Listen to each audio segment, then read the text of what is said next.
Cooking daily. இன்றைக்கி நம்ம வெண்டைக்காய் புளிக்குழம்பு செய்ய போகிறோம். எப்படி சரி என்ன தேவையான பொருள் பார்க்கலாமா? வெண்டைக்காயை முதல்ல ஏற்கனவே வணக்கி வச்சுருக்கேன். 200 கிராம் வெண்டைக்காய் இருக்கும், வணக்கி வச்சுருக்கேன். இஞ்சி பூண்டு பேஸ்ட்டு, பெரிய தக்காளி 1, சின்ன வெங்காயம் ஒரு 15 வெங்காயம் நறுக்கி வச்சுருக்கேன். தேங்காய் அரைச்சது, மஞ்சத்தூள், மிளகாத்தூள், மல்லித்தூள், ஒரு எலுமிச்சை சைஸில் புளி கரைச்சல் பண்ணி வச்சுருக்கேன். இப்போ நம்ம சமைக்கலாம். இது நல்லெண்ணெயில் சமைச்சா நல்லாயிருக்கும். உங்களுக்கு தேவைன்னா வேறு எண்ணெயும் போட்டுக்கலாம். ஒரு 2 டேபிள் ஸ்பூன் எண்ணெயை ஊற்றிருக்கேன். எண்ணெய் காஞ்சிருச்சு. வெங்காயத்தை போட்டுக்கலாம். பெரிய வெங்காயம் இருந்தால் பெரிய வெங்காயம் செய்யலாம்.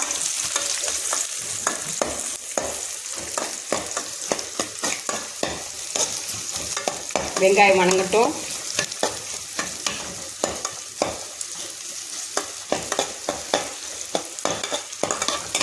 இதுக்கல் உப்பு போட்டுக்கலாம். வெங்காயம் வணங்கும். அதனால கம்மியாக தான் அரைச்சி வச்சுருக்கேன். ஒரு 2 துண்டு எடுத்துக்கோங்க. சின்ன துண்டு எடுத்துக்கேன். தேங்காய் ஏற்கனவே வெண்டைக்காயை வணக்கி நம்ம போட்டோம்னா இப்போ வணக்க வேண்டிய தேவையில்லை. ஏன்னா அது வெண்டைக்காய் வளவளன்னு போகும். அதனால் ஏற்கனவே எண்ணெயில் நல்லா வணக்கி வச்சுருக்கேன் வெண்டைக்காயை. வெங்காயம் கண்ணாடி பதத்துக்கு வந்தால் போதும், ரொம்ப பொன்னிறமாக வேண்டாம். இப்போது வெங்காயத்தோட ஒரு ஸ்பூன் இஞ்சி பூண்டு பேஸ்ட் போடலாம். இது செஞ்சிங்கன்னா கறி குழம்பு மாதிரி சூப்பராக டேஸ்ட்டாக இருக்கும். இது செஞ்சு பாருங்கள். இஞ்சி பூண்டு நல்லா டேஸ்ட்டு வாசனை போகட்டும். இஞ்சி பூண்டு வாசனை, பச்சை வாசனை போகட்டும். அதுக்கப்புறம்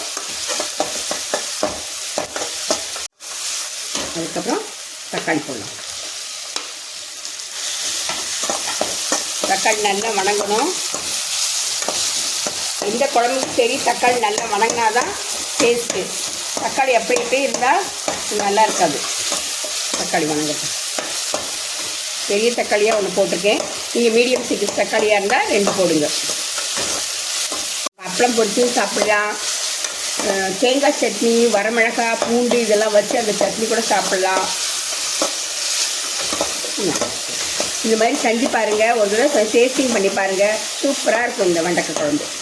நீங்கள் வெண்டைக்காய் மண்டி வச்சுருப்பீங்க, பண்ணியிருப்பீங்க. ஆனால் இது மாதிரி செஞ்சு சாப்பிட்டு பாருங்கள். தக்காளி நல்லா வணங்கிடுச்சு. இப்போது நம்ம வெண்டைக்காயை போடலாம். வணக்கி வச்சுருக்கேன். வெண்டைக்காய் போடலாம். வணக்கி வச்சுருக்கனால சீக்கிரம் வெண்டைக்காய் வணங்கிடும், வெந்துடும்.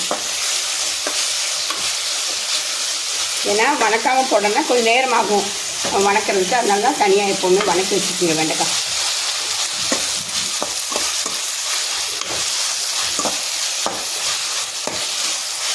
இப்போ நம்ம மசாலா போட்டுக்கலாம்.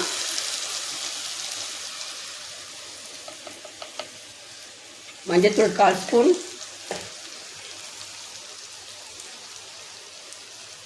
மிளகாத்தூள் 1 ஸ்பூன், மல்லித்தூள் 2 ஸ்பூன்.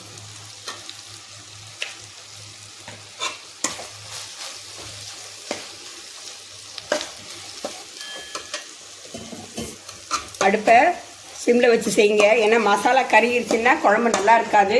என்றைக்குமே மசாலா போட்டோன்னா 2 பெரட்டி தண்ணி ஊற்றிடுங்க.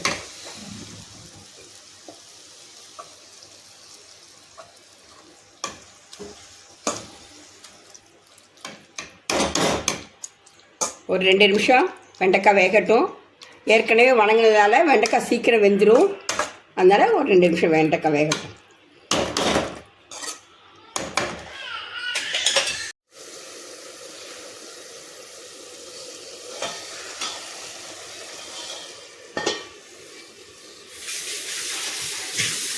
போட்டுருங்க. ஏற்கனவே கொஞ்சம் போட்டிருக்கோம். வெண்டைக்காய் நல்லா வெந்துருச்சு. இப்போது நம்ம வச்சுருந்த புளிய தண்ணியை போடலாம்.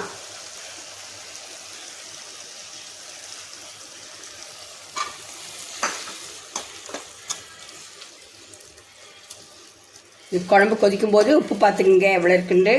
உங்களுக்கு காரம் வேணும்னா இன்னொரு ஸ்பூன் மிளகாத்தூள் போடலாம். நான் காரம் கம்மியாக போட்டிருக்கேன். இது நல்லெண்ணெயில் செஞ்சால் சூப்பர் டேஸ்ட்டாக இருக்கும். என்றைக்குமே புளிக்குழம்பெல்லாம் நல்லெண்ணெயில் செஞ்சு பாருங்கள், டேஸ்ட்டாக இருக்கும். நல்லெண்ணெயோ அல்லது கல்லெண்ணெயோ செஞ்சு பாருங்கள், ருசியாக இருக்கும். ஒரு 2 நிமிஷம் புளி போட்டு கொதிக்கட்டும்.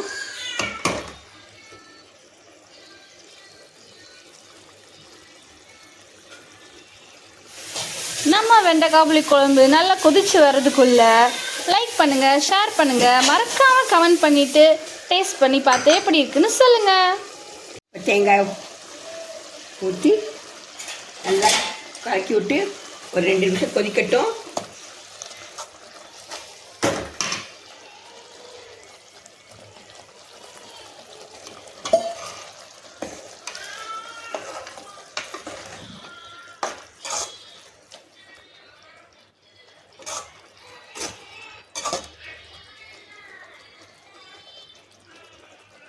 பார்த்துக்கலாம்.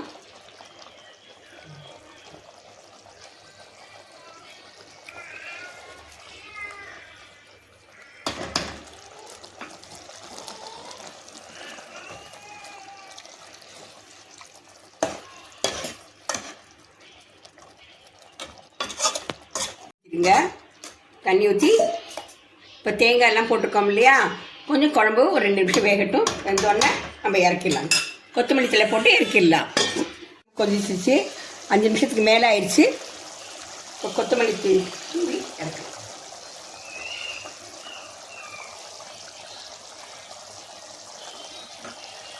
அருமையான வெண்டைக்காய் புளிக்குழம்பு ரெடி. இங்கே பாருங்கள், அருமையான வெண்டைக்காய் புளிக்குழம்பு ரெடி ஆயிடுச்சு. நான் டேஸ்ட் பண்ணி பார்த்துறேன், நீங்கள் டேஸ்ட் பண்ணி பார்த்துட்டு எப்படி இருக்குன்னு சொல்லுங்கள்.